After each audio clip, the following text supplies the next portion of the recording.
ఓంకార టెంపుల్లో ప్రత్యక్ష దైవం ఈ వినాయకుడు అక్కడ ప్రత్యక్షమయ్యాడు.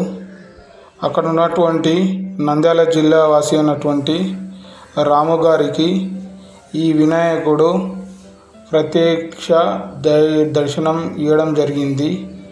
అందువల్ల ఆయన ఈ వినాయకుడిని నంద్యాల జిల్లాలోని ఓంకార టెంపుల్లో చూడండి ఇలా అలంకరించి అక్కడైతే